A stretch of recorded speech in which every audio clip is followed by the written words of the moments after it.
You know all those stories of business owners who started late? Yeah, the classic ones. Colonel Sanders, Ray Kroc, and people like that. And researchers also found out that the over 50s are disproportionately likely to start businesses. And I think this is really interesting. 70% of them make it past the first 5 years. And we know all the stories about that.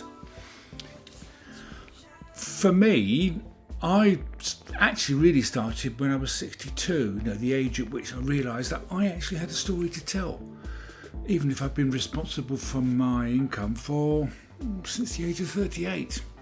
So in this video, I'm going to show you why you may be wrong if you think that it's too late to the party, and why you can make the most of your experience and expertise to give you quite a serious advantage.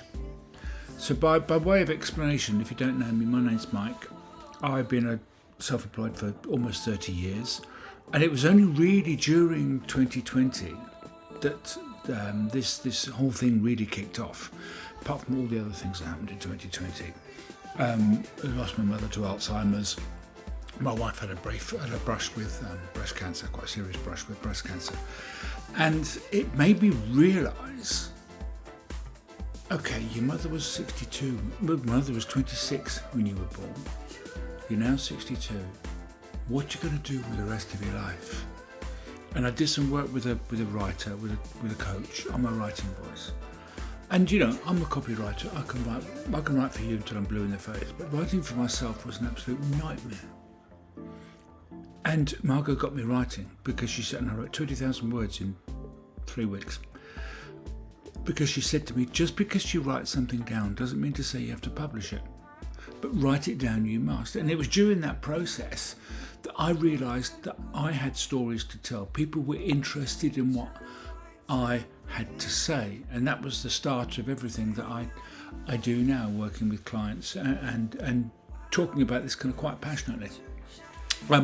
So let me just set out 5 ways to leverage age and experience as your unfair advantage. Right, the first is what they call pattern recognition. So you've seen it all before. We've all been there, haven't we? You've lived through all the economic cycles. I can remember the depression of 1998, the industry shifts, the market changes. You know what's genuinely new compared to what's old stuff just rehashed. You could spot trouble and opportunity even before it arrives, because we've just been there. You've made all the mistakes. God, I have. And we've learned from them, hopefully, repeatedly. Younger people don't have that. They've read about recessions, but you've gone through probably 3 of them, if not more. They know all the theory, but you know how things actually work when things do fall apart and when the proverbial hits the fan. They're pattern matching from case studies, but you're pattern matching from, experience and sometimes scar value. So you can say to a client this way, I've seen it all before, here's what everyone thinks will happen and here's what actually happens. I've spent years watching industries transform, so when during 2020, as we were mentioning, all these younger people, they panicked. I've already built things. Oh no, it was extreme, but I've already built it up. That experience came because of my positioning. I help people navigate uncertainty because I've done it before, not because I read about it. Think about the major shifts that you've navigated. The market crashes, the technology disruptions, the industry consolidation. This isn't baggage. It's predictive intelligence that your clients probably need. Secondly, you get automatic credibility when the stakes are high. With grey hair. It gives you instant authority with senior decision makers. You're perceived as a safe pair of hands when it gets serious. You get taken seriously in rooms where younger people still have to prove themselves. Especially powerful in professional services like B2B, consultancy, finance and stuff like that. That's something the kids, as I say, they can't fake it. The 35-year-old may be brilliant, but to the older CEO just seems like, as I said, the kid. You're talking peer to peer with people here. It's not the same. There's no credibility gap to overcome. You've already lived through what they're living, so you've got that experience.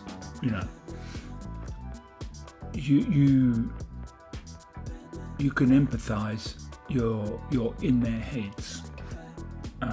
So when I walk into a meeting, for example, with people in their 50s or younger, because most of my clients are actually quite a lot younger, there's an instant connection. There are things that kind of go unsaid because we've been underestimated. We rebuilt things. We speak the same language of experience. So stop downplaying your age. In many markets, this is the fastest path to trust. Position yourself explicitly to senior decision makers for someone who's been there, not someone who's on the way up. Thirdly, your late start story is market positioning. Starting or pivoting later in life is inherently interesting. I only became self-employed when I was almost 40. I've done a bunch of stuff before. It filters for clients who are also kind of late bloomers or mid-career people, and even younger ones as well. I've got clients under 30 as well. But it gives you permission, or it gives permission to others rather, to think they're too late, because you're not too late. You're never too late. It's never too late to get something started. It's almost what they call a blue ocean positioning. Almost no one knows his narrative.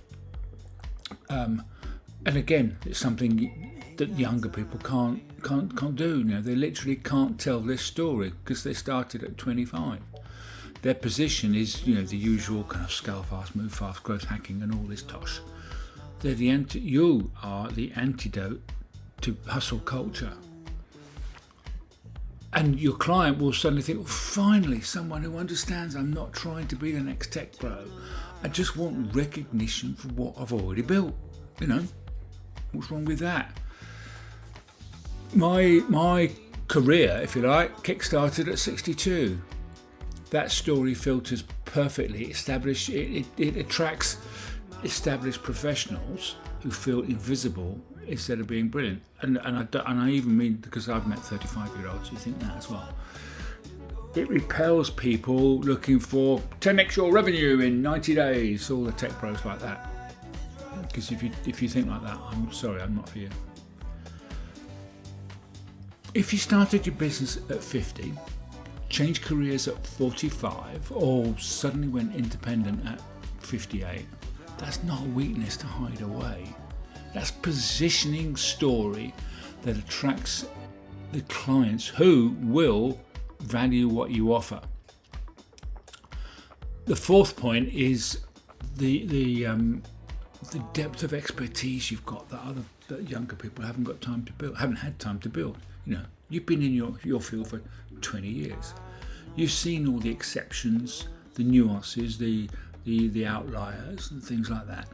You understand the context, the trade-offs, not just best practices. You've developed judgment that only comes from repetition. And you have stories and examples that make complex ideas quite accessible. What the younger people can't do here is they might know the frameworks. That frameworks break quite a lot. They're confidently wrong. You're comfortably uncertain. They've done the thing, you've done the thing, 500 times. They've done it 50. There's an inherent, again, I'll come back to the inherent value in the grey hair.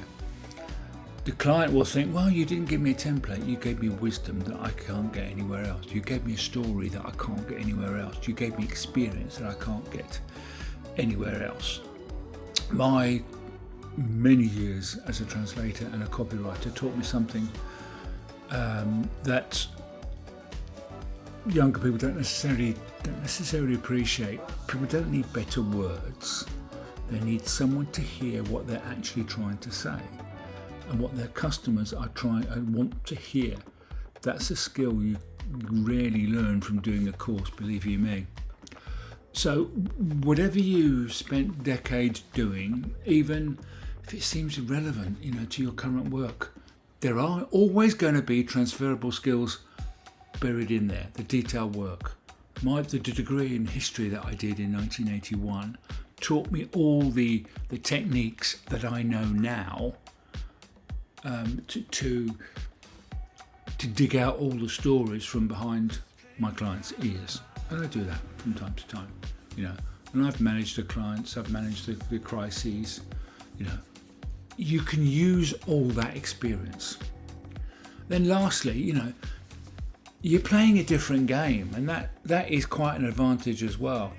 You're not desperate to prove yourself or scale at all costs. You can be selective about the clients that you want to take on, and there is nothing more pleasing than turning down a client when they don't fit you, they don't fit your values, they don't fit the kind of people you want to be and the kind of person you want to be. You can prioritise quality relationships over volume. You're building for sustainability, not exits. Again, the kids, they're often in a kind of make it or break it mode financially. They need to say yes to everything, to build a portfolio and basically cash flow as well. They're optimizing for growth metrics. You're optimizing for impact and lifestyle. And the client's going to think, well, this doesn't feel transactional. You actually care about whether this works for me in the long term or not. I don't need to work with everybody. I don't work with everybody. I can focus exclusively on, for example, boutique consultancy owners aged between 45 and 65. That's not limiting, I can do the deep story work because I'm not rushing to the next sale. And that therapeutic, time-based approach is one of my differentiators. So the viewer, if you're kind of 55 plus, established, you probably don't need to 10x your revenue. You need to work with great clients on meaningful projects at premium rates. That selectivity is the positioning in itself. You can own it. You can own it just by embracing your age, your experience, your expertise. So each of these advantages works because you stop apologising for your age and start weaponising it, to be honest. Your experience isn't something to overcome. It's your entire life. It's your entire proposition. So, I'm on a journey. I'm building this stuff because I'm of that age, and I'm building my experience. I'm using that experience after thinking for years that it wasn't relevant. And I'd love you to come with me on this journey. So for more stuff like that, like, subscribe, do the LinkedIn stuff, YouTube stuff, and I'll see you in the next video.